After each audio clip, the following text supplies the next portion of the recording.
নমস্কার বন্ধুরা, শুভ সকাল। তো আজকের ব্লগটা আমি এখান থেকে শুরু করছি। আর এইচএসএস ব্লগের নতুন একটা ভিডিওয় তোমাদের সবাইকে জানাই স্বাগত। আশা করি তোমরা সবাই সুস্থ আছো, ভালো আছো, আর আমিও সুস্থ আছি, ভালো আছি। তো তোমরা আমার ভিডিওটা না টেনে পুরোটা দেখতে থাকো। আজকে একটা ছোট্ট ভিডিও হতে চলেছে। তো ভিডিওটা হলো রেসিপি ভিডিও। তো গরমের দিনে খুবই হেল্পফুল একটা ভিডিও, স্বাস্থ্যকর ভিডিও। তো গরমের সময় আমরা সবাই ঝোল খাই। তো এটা একটা ঝোলের প্রিপারেশান হতে চলেছে। তো তোমরা যাই হোক, তোমরা যারা নতুন বন্ধু ভিডিওটা দেখবে, তো ভিডিওটা পুরো না টেনে দেখে আর একটু সাবস্ক্রাইব করে দিও, আর বেল বাটনটা অবশ্যই প্রেস করো। আর আজকের ভিডিওটা কেমন লেগেছে একটা ছোট্ট কমেন্ট করে দিও। আর তোমরা যারা পুরানো বন্ধু আছো তোমাদের অসংখ্য ধন্যবাদ। নতুন বন্ধুদের যারা দেখছো তাদেরও অসংখ্য ধন্যবাদ। কিন্তু পুরানো বন্ধুদের ধন্যবাদ আমার পাশে থাকার জন্য। কিন্তু তোমরা ভিডিও দেখছো, একটা ছোট্ট করে কমেন্ট করে দিও, তাহলেই হবে, আমি বুঝতে পারবো যে কে কে দেখেছো। তো চলো আজকে রান্নার ওইখানে চলে যাই। তো দেখো বন্ধুরা, বাটা মাছগুলো নিয়ে নিয়েছি। আমি এখন বাটা মাছগুলোকে কেটে নেব। তো তোমরা দেখতেই পাচ্ছ বাটা মাছগুলো টাটকা চকচক করছে। তো বাটা মাছগুলোকে আমি এখন কেটে নিই, পরে রান্নার ওখানে যাব। তো চলো দেখতে থাকো। এইদিকে আমার মাছটা ধুয়ে বেছে নুন মাখিয়ে রাখা হয়ে গেছে। তো চলো ওইদিকে যেহেতু পটল দিয়ে মাছের ঝোল হবে, তো পটল আলু সেইগুলো সব কেটে নিই। তো চলো দেখতে থাকো।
দেখো ঝোলটা রান্না করার জন্য কী কী লাগছে। মাছ তো অবশ্যই লাগছে, আর লাগছে পটলগুলোকে আমি আগেই দেখিয়েছি, এইভাবে কেটে নিয়েছি। দেখো পুরো মনে হচ্ছে যেন আম কাটা আছে। তো যাই হোক, এখন করার কচি পটল, তো একটু করে শিরা বাদ দিয়ে পটলগুলোকে ছাড়িয়ে নিয়েছি, আর আলুগুলোকে লম্বা লম্বা করে কেটে নিয়েছি, আগেই তোমাদের দেখিয়েছি। আর এইটা হলো পেঁয়াজটা একটুখানি, পেঁয়াজ দেখেই বুঝতে পারছো। তো একটুখানি পেঁয়াজ নিয়েছি, 5 ফোড়ন, আর লঙ্কা, কাঁচা লঙ্কা। তো কাঁচা লঙ্কাটা অনেক দিন আনা, তো যার জন্য এই রকম দেখতে হয়ে গেছে। আর একটু হলুদ, আর একটু জিরে বাটা, আদা বাটা, আর এইটা হচ্ছে শিল ধোয়া জলটা নিয়ে নিয়েছি। আর কড়াইটা দেখো বসিয়ে নিয়েছি উনানে। তো তেলটা গরমও হয়ে গেছে, আমি ততক্ষণ মাছগুলো ভাজি। তো তোমরা দেখতে থাকো। তো মাছগুলো দেখো আমি ভাজতে বসিয়ে দিয়েছি। তো মাছগুলো ভাজা হচ্ছে এখন। তো নর্মালি যেরকম মাছ ভাজা হয়, তো সেরকমই মাছগুলো ভেজে নেব, বুঝতেই পারছো। খুব কড়া করে ভাজবো না, বা কড়া করে ভাজলে মাছের কোনো টেস্ট পাওয়া যায় না। আর যেহেতু খুব বড় মাছ না, বাটা মাছ ছোট ছোট, তো এইগুলো ঝোলে দিলে টেস্টও হয়, কিন্তু আবার একটু ভাজতে কাটতে খেতেও একটু অসুবিধা হয়। বাচ্চাদের খেতে তো খুব অসুবিধা হয়। তো চলো দেখো মাছগুলো ততক্ষণ ভেজে নিই, তারপরে আসছি। তো দেখো মাছ ভাজার তেলটা আছে, আর জালটা অনেকটা জোরে জ্বলেছিল, যার জন্য কড়াইটার অবস্থা দেখো, প্রথমে বসানো কড়াইটা আর এখনের কড়াইটা। তো তেলটা আরেকটু দিয়ে দেব, আর আরেকটু দিয়ে দেবার পরে কড়াইটা এতটাই গরম হয়ে আছে যে তেলটা দেওয়ার সঙ্গে সঙ্গেই গরম হয়ে গেল। তো এর সঙ্গে সঙ্গে দিয়ে দেব কাঁচা লঙ্কা, 5 ফোড়ন, আর তার উপরে দিয়ে দেব পটলগুলো।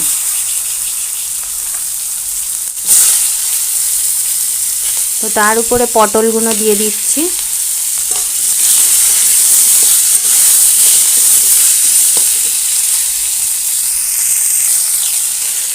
আর পটলের মধ্যে আমি একটু দিয়ে দেব নুন, আর অল্প একটু হলুদ। তো পটলটা ভালো করে আগে ভেজে নেব।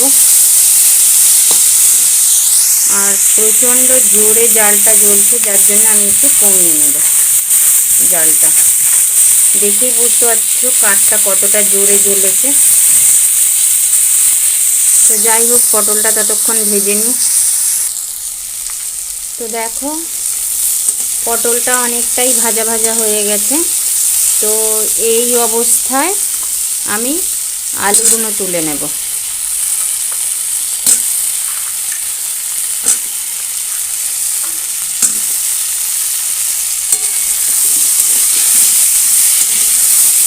তো আলুগুলো এবার আমি একটু অল্পভাবে ভেজে নেব।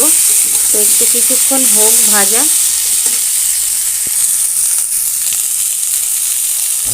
দেখো পটলটা আলুটা যখন এই মতো অবস্থায় থাকবে, তখন একটুখানি টমেটো কুচি আর সেই যে অল্প একটু পেঁয়াজ কুচি ছিল ওইটা এর মধ্যে দিয়ে একটু নাড়িয়ে চাড়িয়ে নিচ্ছি।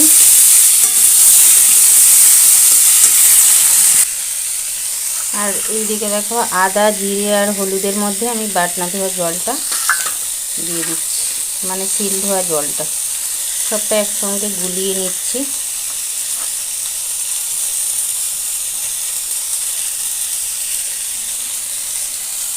তো সবটা একসঙ্গে গুলিয়ে নিয়েছি।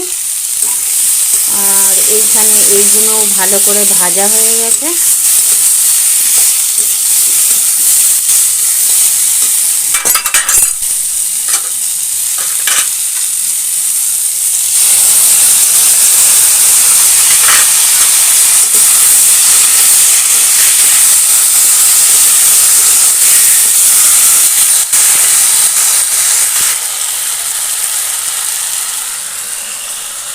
এতে আর একটু জল দিয়ে দিচ্ছি।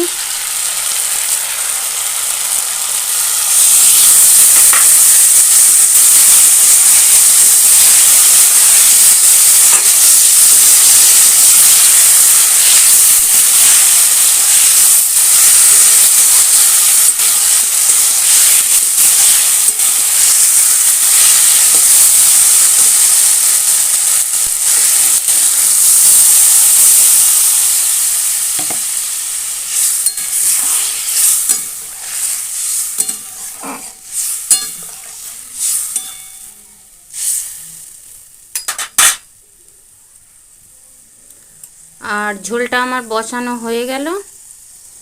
এর মধ্যে শুধু একটু নুন দিয়ে দেব। তো নুন দেওয়ার পরে আমার ঝোলটা মানে বসানো রেডি। এবারে হয়ে যাক গেলে নামিয়ে নেব।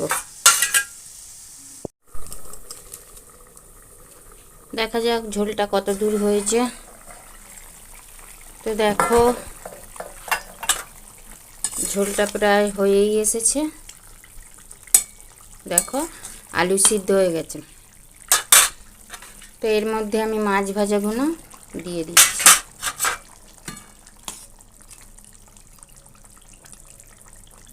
দিয়ে আর একটু ফুটিয়ে নেব, নিলেই রেডি মাছের ঝোল। তো মাছের ঝোলটা আমার হয়ে গেছে। তো চলো আমি বাটিতে তুলে নিই।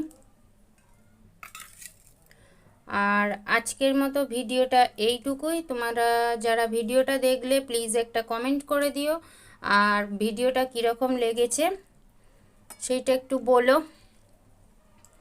তো অসংখ্য ধন্যবাদ তো বললাম, আর তার সঙ্গে জানালাম নমস্কার।